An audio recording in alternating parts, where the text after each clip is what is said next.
Bom, gente, sem perder tempo, eu já vou saudar aqui o nosso primeiro entrevistado que nos aguarda do outro lado da tela. Com muita alegria, eu cumprimento o ex-governador e ex-senador pelo Paraná, Roberto Requião. Senador Roberto Requião, bom dia. Bom dia, Anderson. Senador, eu quero agradecer muito a sua presença mais uma vez aqui com a gente. Conversamos há relativamente pouco tempo no programa, mas se faz necessário mais um papo por conta dos últimos acontecimentos aí esses dias. Mas antes de a gente falar sobre a sua situação, senador, eu queria tratar um pouco do cenário da política nacional em geral, porque o clima lá em Brasília anda fervendo esses últimos dias, com o governo Lula tentando baixar a temperatura nessa relação com o presidente da Câmara dos Deputados, o Arthur Lira, irritado com a articulação política do Palácio Planalto. O presidente da República reuniu lá os seus articuladores na última semana, depois que o Lira achincalhou o ministro de Relações Institucionais, o Alexandre Padilha, a fim de acertar os ponteiros aí nessa relação com o Congresso. O fato, Requião, é que o governo tem votações importantíssimas para encarar no parlamento ao longo desses próximos dias, como essa PEC do quinquênio, que turbina os ganhos aí dos juízes pelo país e é vista como potencial de quebrar o país, caso seja aprovado. Requião, essa pressão que a gente tem visto aí se ampliar seria resultado de uma falta de combatividade do governo federal no Congresso, uma postura mais recuada do presidente Lula? Eu queria a tua avaliação para o que leva a esse momento aí de turbulência, digamos assim, na relação entre o Executivo e o Legislativo, por favor. Anderson, a meu ver, isso tudo se deve à ausência de uma proposta para o Brasil. Uma proposta econômica, uma proposta social clara. O que eu vejo é que o nosso governo está consolidando o liberalismo econômico. E as medidas propostas não transformam em nada o país. Nós estamos com uma frente, a frente da esperança, que para mim se transforma na frente da desesperança, que age como uma frente de centro-direita. Então, a ausência de uma proposta nacional ocasiona isso tudo. O Congresso reagiu lá atrás com a emenda obrigatória, a emenda impositiva. Por quê, Anderson? Porque o governo só liberava emenda para as pessoas ligadas ao governo, ligadas ao esquema partidário. Então, como isso acontecia, eles inventaram a emenda impositiva e depois o Bolsonaro ampliou isso. Mas isso tudo é por uma falta de uma proposta de desenvolvimento nacional. O mundo inteiro trabalha com o desenvolvimentismo. Os Estados Unidos emitiu $1 trilhão para estimular a geração de empregos e o crescimento tecnológico. A China faz a mesma coisa, 70 países fazem a mesma coisa. E aqui nós estamos com a mesma proposta do presidente Guedes, porque o Bolsonaro nunca foi presidente de nada, era uma espécie de relações públicas por a louca da direita. E nós estamos fazendo a mesma coisa. Dá uma olhada na política do nosso amigo Haddad. É a política do Guedes, sem tirar nem pôr. Tanto que o Guedes elogia e não critica o que se está fazendo. Vou te dar um exemplo concreto de como eu vejo isso. Petrobras. É um horror a administração da Petrobras. Foi o Lula que nomeou o Prates, nomeou os membros do Conselho de Administração. Eu tenho notícia de que, se nós continuarmos extraindo petróleo na escala que extraímos hoje, Anderson, nos próximos 10 anos, o Brasil vai ter que diminuir a produção de petróleo. Agora, nós extraímos, refinamos uma boa parte, quase a metade, e exportamos o resto. Nós estamos exportando sem imposto, sem nos apropriarmos desta vantagem econômica para retomar o desenvolvimento industrial do país. Nós estamos derramando petróleo no mundo quando a Petrobras sabe que daqui a 10 anos nós vamos ter que diminuir a produção porque estarão esgotadas parcialmente, não absolutamente, as nossas reservas. Você veja, o governo insiste nisso, Anderson. Ele insiste nisso. Aqui no Paraná, que é onde eu estou, né, quer ser universal, cante a sua aldeia. Não era isso que o Marshall McLuhan nos aconselhava? O governo federal fez o pedágio do Bolsonaro, um pedágio que o Bolsonaro não tinha tido coragem de fazer junto com o Rato.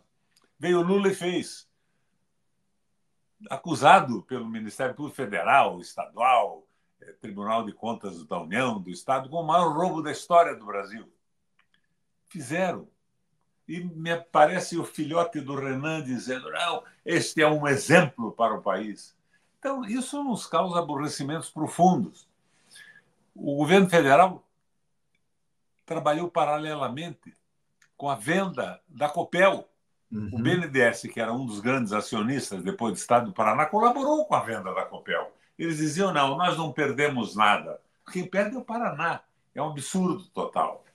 Então, nós temos o pedágio. E, fora as loucuras do Guedes, do presidente Guedes, estão vendendo a nossa companhia de saneamento, a Sanepar, que é a melhor do país. Mas quem é que está vendendo? Foi proposta do Bolsonaro? Não. É o BNDES que está com o PPI privatizando tudo. Então, é claro que o governo vai perdendo o entusiasmo da sua base de apoio, inclusive no próprio partido, né? E vai ganhando, conforme dizem as pesquisas, algum apoio do pessoal ligado ao capital financeiro. É esse o problema, a ausência de proposta e um governo estranho com ministros de direita. Inclusive você tem insistido bastante aí nessa ideia da falta de uma proposta do governo federal para um projeto de país. A gente, inclusive, dizia muito isso ao longo da campanha, né? O governo Lula não tinha efetivamente uma proposta para o país. O objetivo era derrotar o Jair Bolsonaro, algo que, evidentemente, era mais do que necessário, mas era preciso a gente ter bases para isso, ter uma proposta efetiva do que queria ser colocado no lugar desse projeto de destruição nacional que existia. Requião, você vê o governo em condições de superar esse momento que está colocado? Eu tenho falado muito aqui a respeito do quadro da aprovação do governo, né? O Lula está ali meio que estagnado no que diz respeito à sua aprovação popular, não sobe nem desce, está ali meio que... Não está estagnado, ele está caindo. Pouco, né? Dentro da tal da margem de erro, né, o Requião? Mas está ali com um percentual muito tímido, especialmente em comparação ao que nós tivemos aí ao longo dos 2 primeiros mandatos do presidente Lula. Você acha que o presidente tem condição de mobilizar o país? Ele tem interesse, Requião, o Lula tem interesse em mobilizar a classe trabalhadora no sentido de levar o país para um novo rumo? Me perdoa discordar um pouco de você, Anderson. Estamos aqui para debater. É isso. Quem quer ser universal, cante a sua aldeia, né? O conselho do Marshall McLuhan. Aqui no Paraná, em Curitiba, a rejeição do Lula é 60%. E no Estado é 57 e pouco por cento. Por quê? Porque tudo aquilo que era bandeira da oposição para consertar os erros cometidos no passado se transformaram em ações do governo. É esse o problema básico. Agora, o que eu acredito é que se rapidamente a justiça colocar o Bolsonaro na cadeia, acaba essa falsa polarização que a direita plantada no governo, na frente da desesperança, utiliza para manter as políticas liberais. Ela utiliza essa polarização, mas condena de uma vez o Bolsonaro, o Guedes, esse pessoal todo, e acaba com isso e apresenta uma proposta de governo. Nós estamos consolidando o liberalismo econômico. E isso é realmente um absurdo. O PT, da base, é um partido que quer transformação. Não é revolução, não. Você sabe disso, que não são revolucionários os basistas da esquerda brasileira, mas são modificações, transformações que melhorem a vida do povo. Isso que eu te disse da Petrobras é um absurdo total. Daí vai o Alckmin e diz: nós não queremos reestatizar nada, nós não queremos recomprar usinas. Então, tudo isso vai tirando a credibilidade. Eu sinto que o meu amigo Lula, a quem eu muito admiro pelo percurso da sua vida, está perdendo poder e influência no seu próprio governo, Anderson. Isso que me fez sair do PT, você vai acabar me perguntando. Eu saí do PT pelo mesmo motivo pelo qual eu ingressei no PT. Eu queria me opor ao liberalismo do Guedes, à entrega do Brasil. Eu tenho uma visão nacional, desenvolvimentista e solidária. O governo tem que ser solidário com o seu povo. E nós estamos aí com um massacre popular. A reforma tributária. Basta colocar um imposto sobre a exportação de bens não processados no Brasil, você já tem a alavanca para a retomada do desenvolvimento. Fica aquela conversa mole do arcabouço e tudo aquilo. Não vai a lugar algum. Não vai a lugar algum. Não se viu que não se critica mais o Banco Central? E o nosso amigo Haddad recebe, de paridade nos Estados Unidos, um prêmio junto com o Campos Filho. Então, nós estamos sem direção. E isso vai desgastando o governo. Qual é a consequência disso? A terrível consequência é a perda da confiabilidade desse grupo que nós pertencemos, você também, eu também, como a esquerda brasileira. E a falta de credibilidade levará fatalmente à eleição do Milei no Brasil. Daí direita mesmo, porque nós dissemos que íamos mudar o Brasil, não transformamos rigorosamente nada. E isso é o que está acontecendo. E parece que não percebem o que está acontecendo. O ministro das Minas e Energia é um maravilhoso delegado de polícia de Minas Gerais. O presidente da Petrobras era o consultor da Shell. Então, isso vai desacreditando o governo. E a prática, que é o critério da verdade, é uma prática de direita mesmo. E eu me baseio fundamentalmente aqui no Paraná. Agora, Riquelme, me chamou a atenção essa tua frase que você disse logo nisso, a tua resposta. Você acha que o presidente Lula perdeu influência sobre o próprio governo? Ou seja, essas medidas mais neoliberais, digamos assim, elas não passam pela caneta do Lula, pela anuência do presidente da República? Passam pela caneta, mas não pela vontade.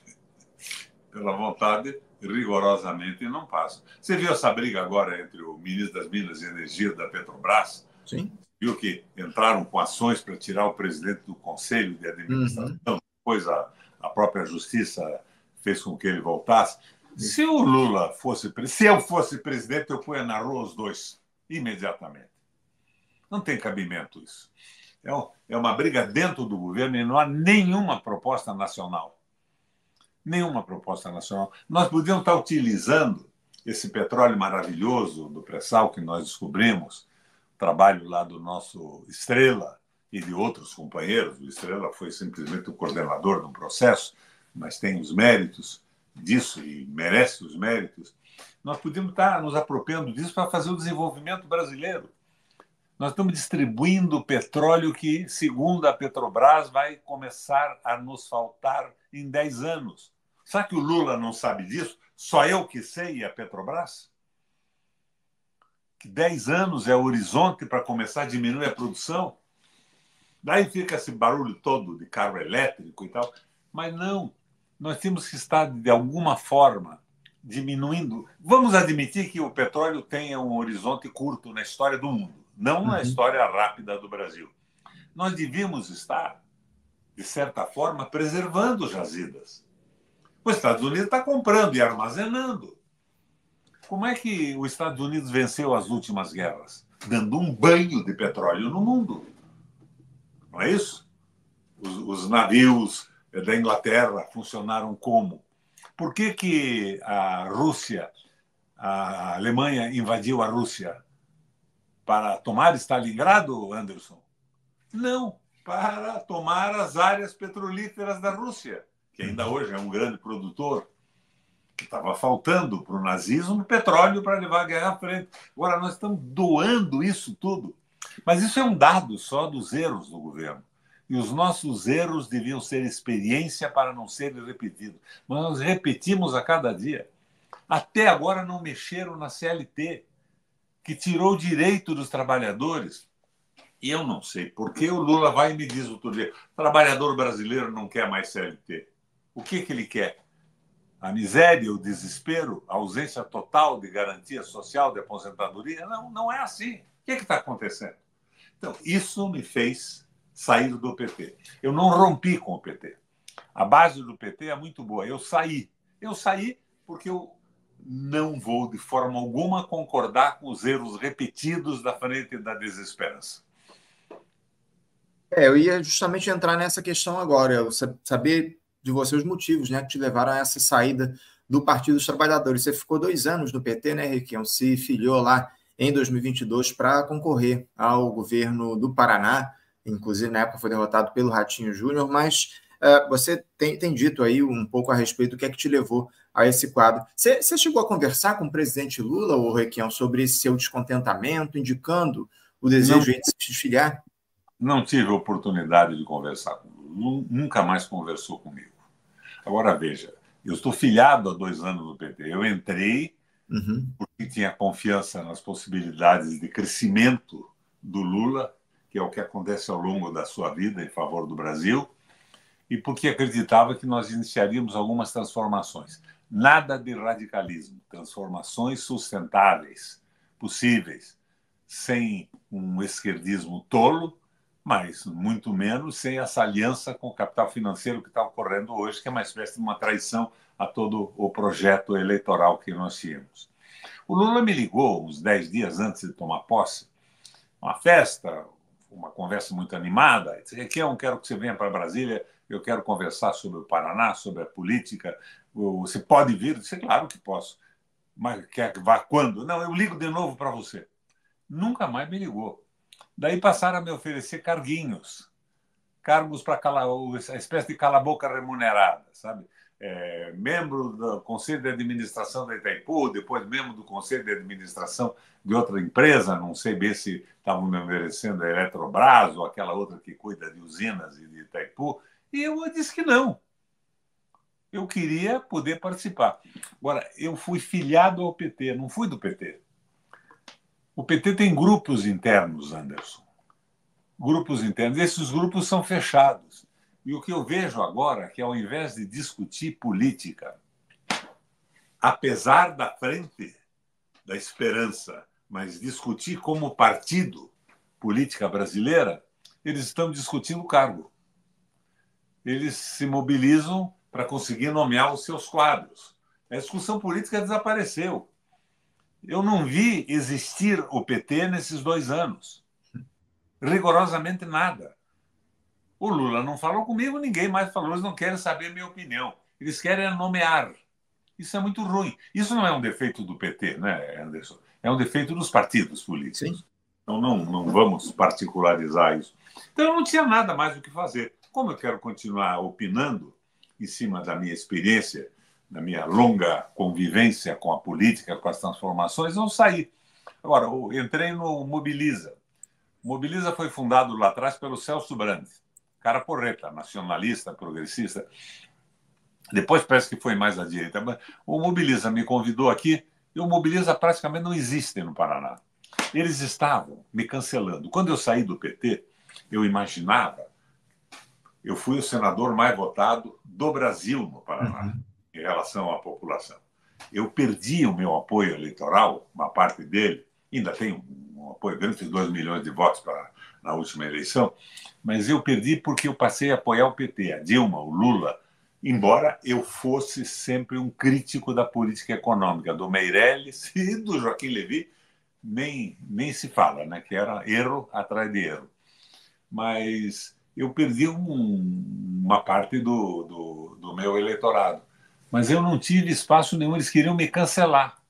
Não me davam, não tinha espaço para conversar, para bater papo, dizer das minhas opiniões, fazer uma crítica do governo, sempre propositiva. Eu nunca fiz uma crítica destrutiva, propositiva, tentando corrigir erros reiteradamente repetidos, mas sem espaço algum. Então eu não vi PT. Eu fui para esse Mobiliza, que não tem horário de televisão, não tem dinheiro, porque eu, pelo menos, tenho a condição de, se quiser, fazer uma coligação com outros partidos e me candidatar. Mas isso não é importante para mim, Anderson. Eu fui troço à beça na política brasileira e internacional. Governador 3 vezes, senador 2 vezes, presidente do Parlamento Europeu Latino-Americano, presidente da seção brasileira do Parlatino, do Parlasul. Não estou atrás disso. Eu queria ver o país se transformando. Então eles perguntam: Requião, o que você quer? Se eu quero um governo a favor do Brasil. E eu me recuso a, em nome dessa conversa mole da oposição ao fascismo, concordar com políticas de direita. Porque nós estamos com um governo francamente de centro-direita. E isso está errado. Não é o Lula. Não é o discurso do Lula. Eu não digo que o Lula seja sempre perfeito. Eu, desde o começo, disse, eu sou um apoiador do Lula, eu não sou devoto do Lula. Eu sou devoto do meu país, do meu povo, das políticas de soberania, de crescimento econômico, de desenvolvimento. Mas nunca escondi minha simpatia pelo Lula. Tanto que eu era do PMDB, aqui no Paraná eu era o filiado número 1 do PMDB, saí do partido porque o partido foi para a direita. Então, por que eu ficaria no PT, um partido à direita, com grupos disputando cargos, sem nenhum debate econômico, sem nenhuma opinião, uma censura interna absoluta? Requião, me diga o seguinte: você tem uma tese para o que te levou, ao que levou a esse teu abandono dentro do Partido dos Trabalhadores? Isso pode estar relacionado ao fato de você ter se tornado um crítico a respeito das decisões do governo Lula e outras. Você guarda algum tipo de mágoa do PT, do presidente Lula, depois desse cenário, desse quadro de abandono que você passou ao longo dos últimos tempos? Que coisa boba, né, Anderson? Mágoa alguma. Eu quero é que o Brasil se transforme, que o PT se transforme no instrumento de modificação do país, não de consolidação do liberalismo. Eu entrei no PT porque eu quis. E saí pelo mesmo motivo pelo qual entrei. Mágoa por quê? Eu disse a você, eu não rompi com o PT, eu saí do PT. Tem gente boa no PT, não tenha dúvida disso, mas tem gente boa e calada. É isso. E o que é que levou esse abandono que você passou a sofrer ao longo desses últimos tempos, Requião? Está ligado, de fato, a essas críticas suas ao governo do presidente Lula, na tua avaliação? Sem dúvida alguma, é a minha posição política. Um brasileiro nacionalista, progressista, não tem espaço nesse jogo. Eu não sou o Alckmin. Eu não sou da direita. Eu sou um brasileiro progressista e eu entrei na política para melhorar a vida do povo de Curitiba, do Paraná e do Brasil. É a minha visão. Isso os deixou profundamente descontentes. Como é que eu poderia, por exemplo, ir para o Conselho da Petrobras com o Prates nomeado presidente e a Petrobras com um grupo de conselheiros de mercado nomeados pelo presidente Lula? Não dá, seria o mesmo jogo das tendências do PT. O Requião quer uma boquinha, não quero, não preciso, não aceito de forma alguma. Eu quero é participar da política como faço há 80 anos, desde que nasci.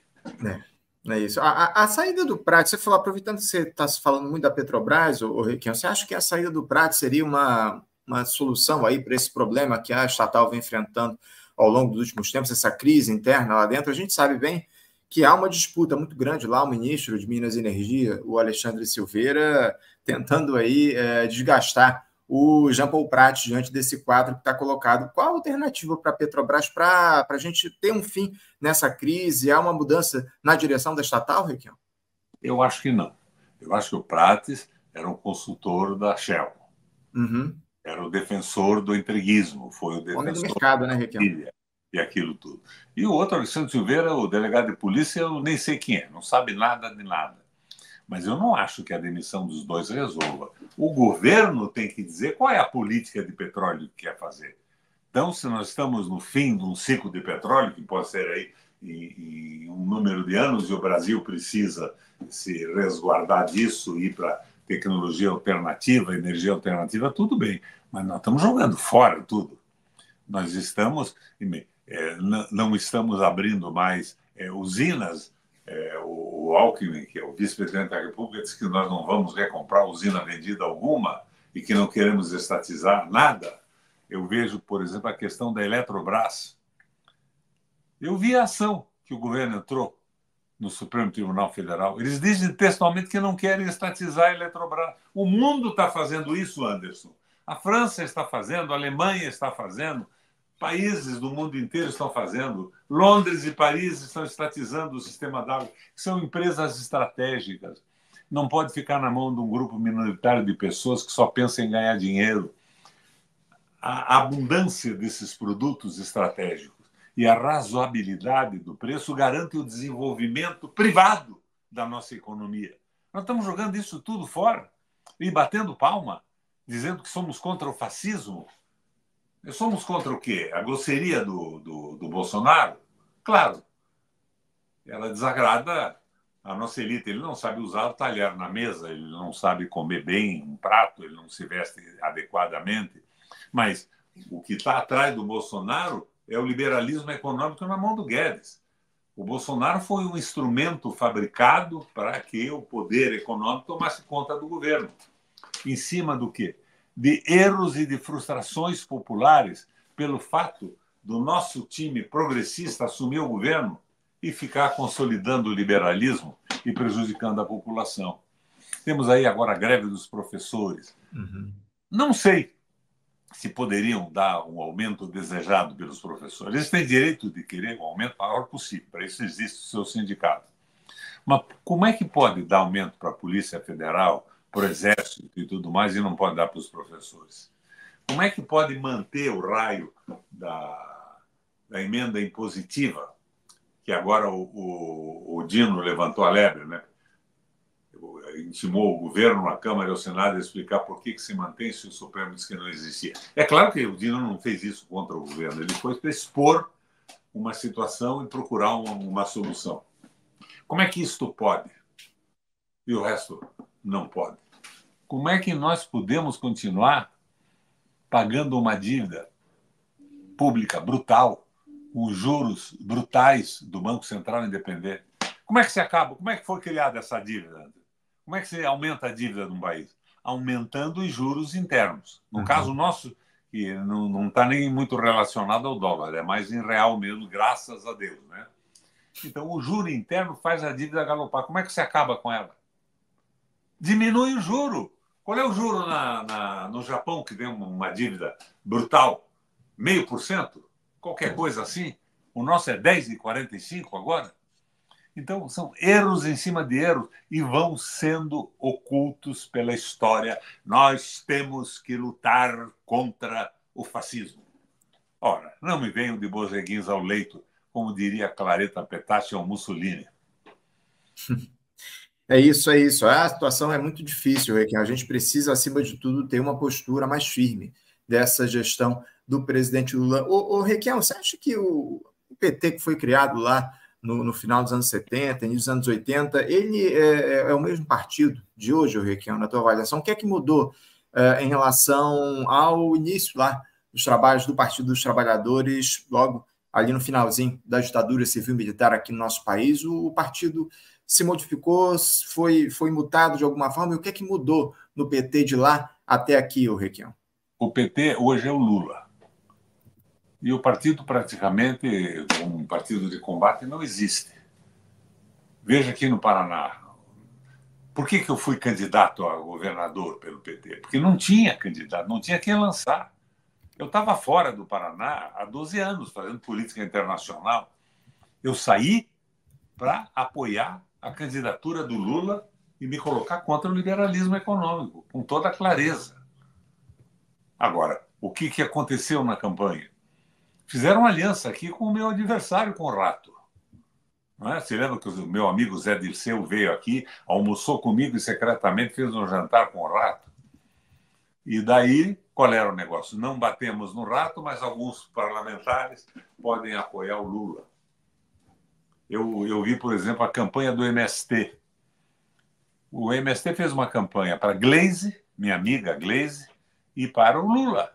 O Requião, que era candidato a governador, estava fora. Era um esquema. Vamos admitir que você pudesse entender isso, que era mais importante a eleição do Lula do que prestigiar o Requião no Paraná. Eu teria concordado com isso. Mas não foi bem assim só na campanha. Hoje é no governo. Hoje é no governo. Se você olhar a distribuição de recursos, de emendas, quem está recebendo é a nossa oposição. E o pessoal do PT brigando por carguinho. Brigando ou nomeando. Mas não tem posição política. Nenhuma posição política. E aquela bobajada lá de Itaipu, oferecendo dinheiro para as prefeituras, parece o Chacrinha, lembra? Quem quer bacalhau? Sem programa, sem fiscalização, sem nada, com a intenção de adquirir o apoio de uma prefeitura do interior para a próxima eleição ao Senado. É ridículo isso, porque não vai dar certo. Não vai dar certo. E se o governo tivesse no Paraná atendido algumas bandeiras de campanha do Lula, minha, de todos nós do PT, sem sombra de dúvida nós teríamos subido na pesquisa de opinião e não descido.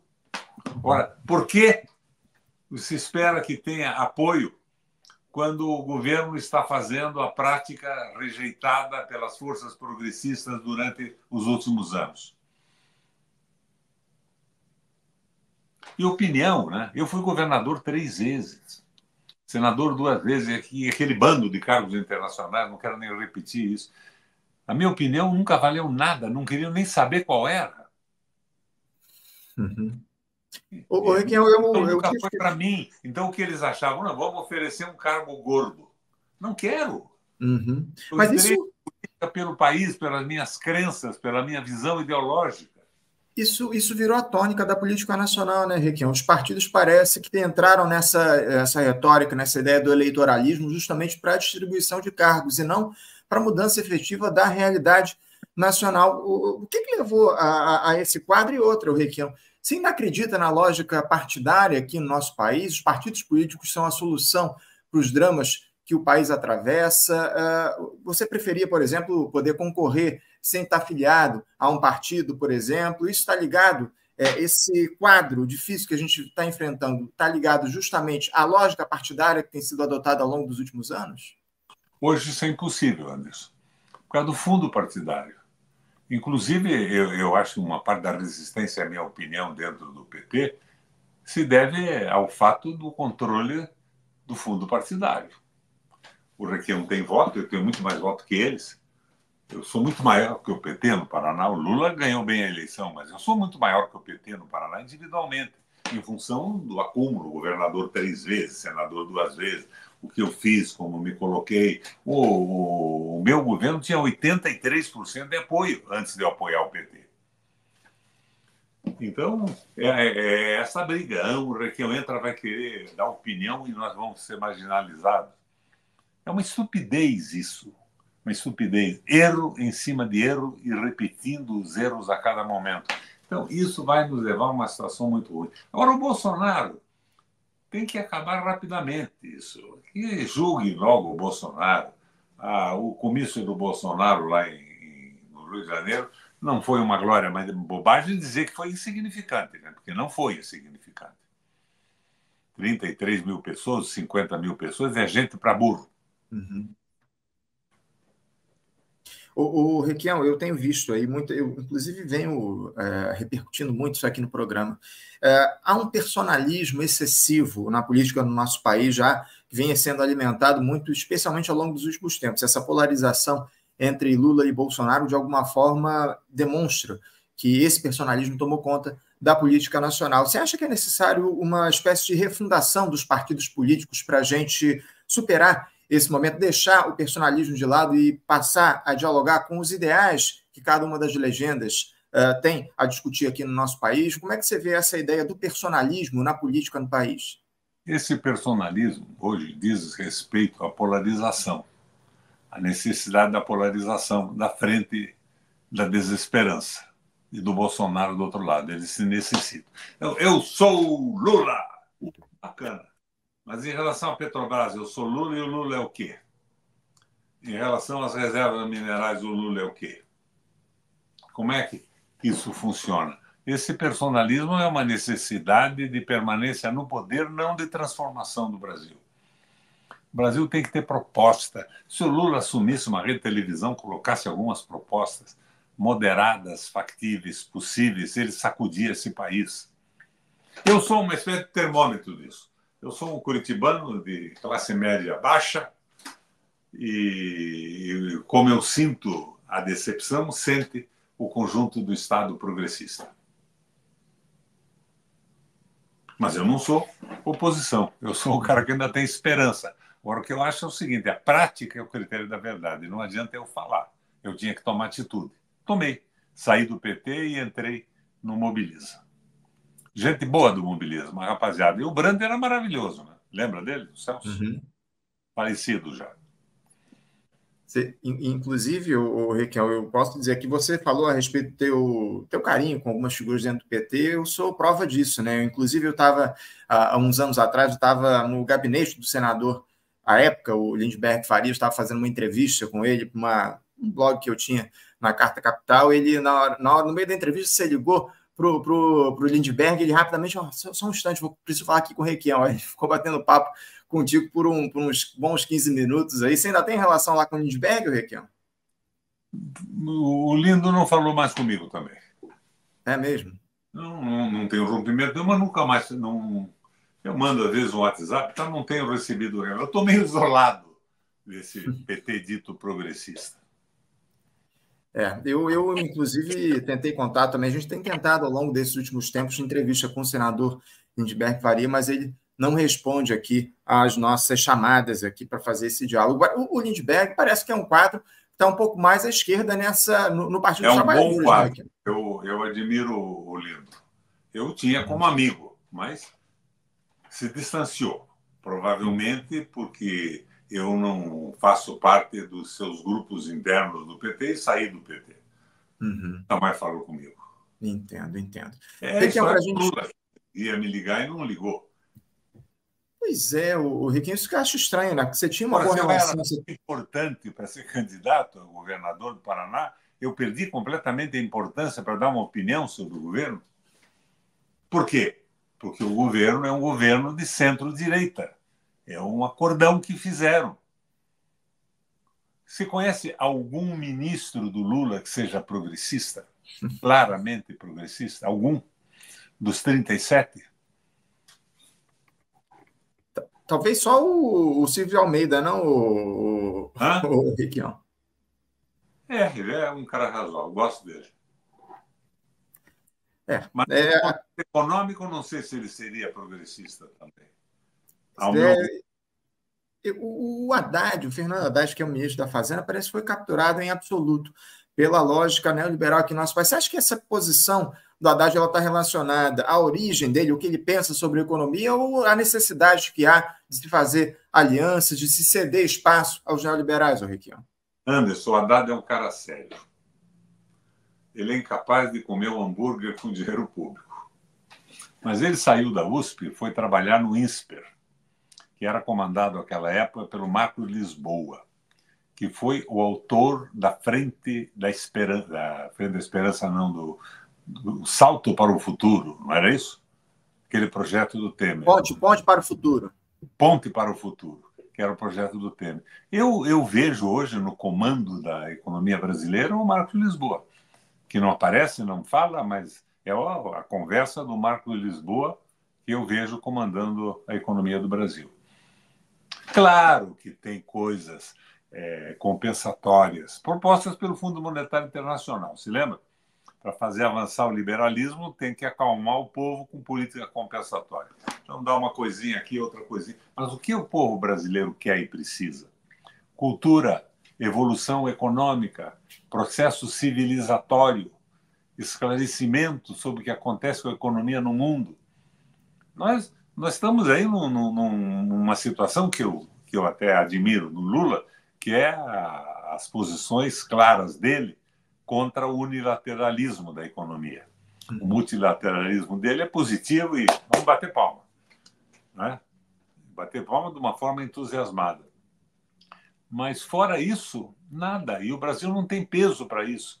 Nós estamos numa situação complicada. Você veja, por exemplo, me surge na cabeça aqui agora, se aqueles foguetes, alguns poucos mísseis e drones que o Irã lançou contra Israel fosse lançado contra o Brasil, que tinha acontecido. Nós não temos defesa antiaérea para avião monomotor, rapaz.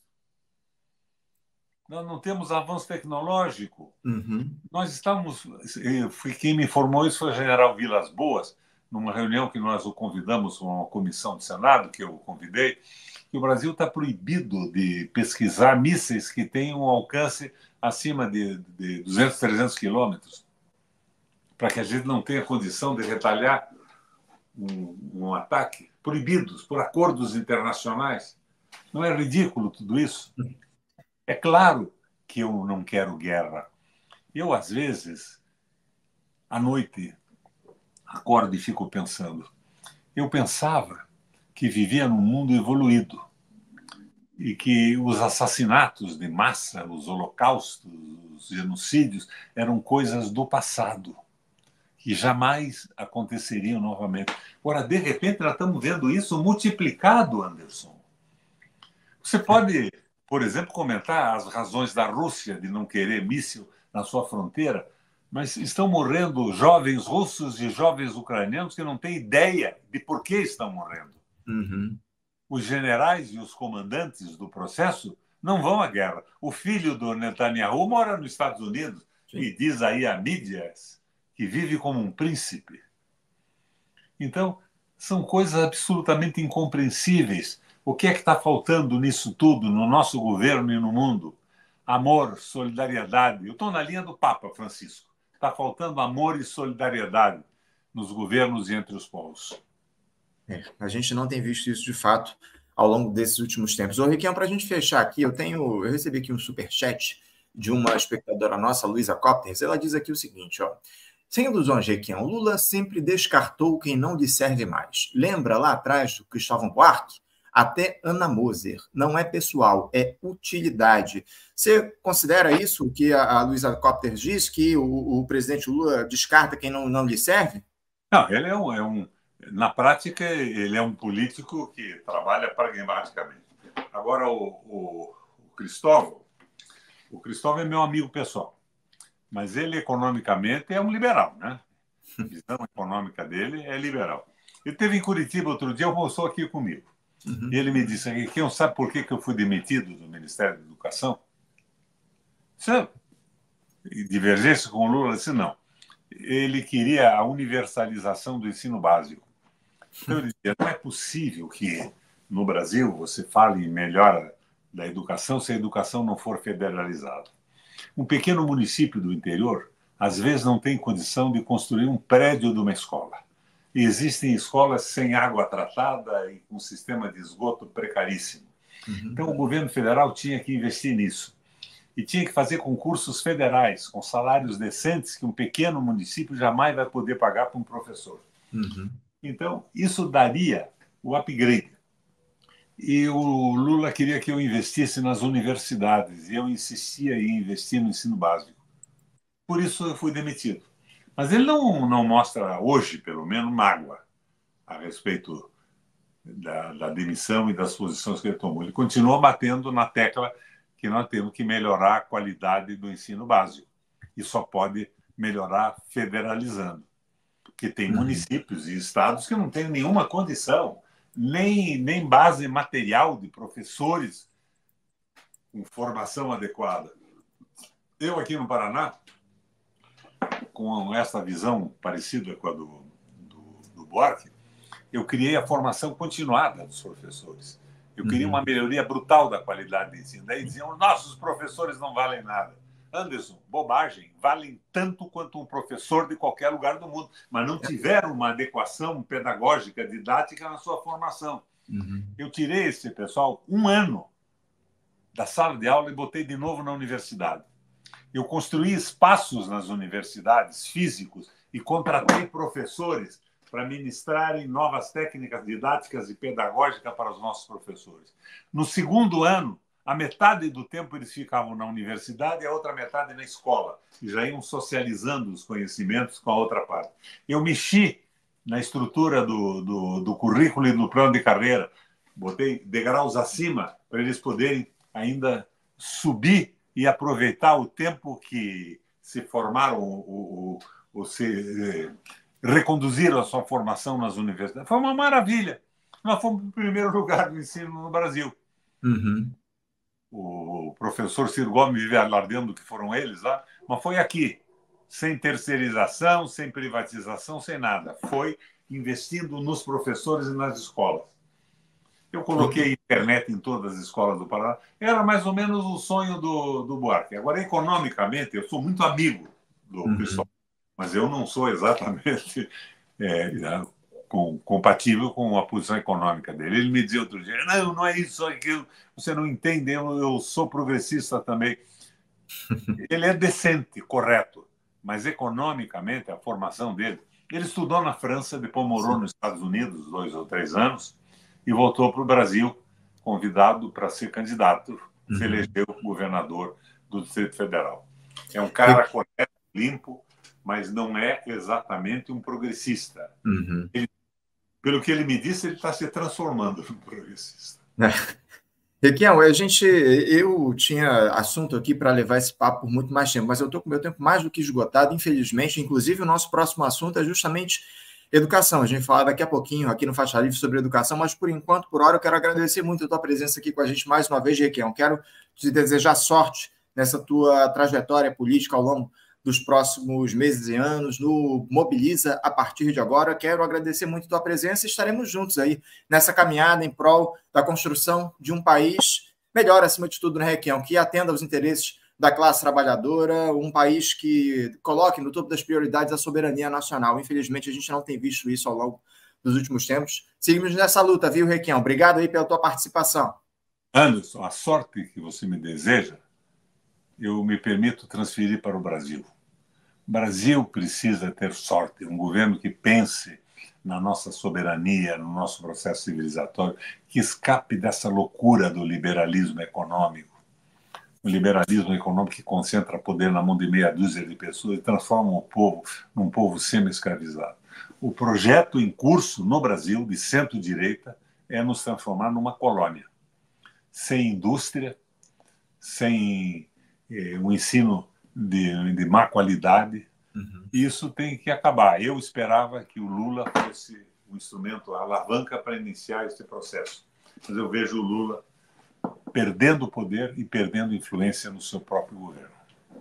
Me perdoa os que não concordam comigo, enfurecidos, vão me dizer desaforos incríveis aí pelo Twitter e tudo mais, mas é isso que eu vejo e isso que eu não gostaria que ocorresse. Um abraço, Anderson. Obrigado pelo espaço. Obrigado, Requião, pela tua participação. Um abraço para você. Até a próxima.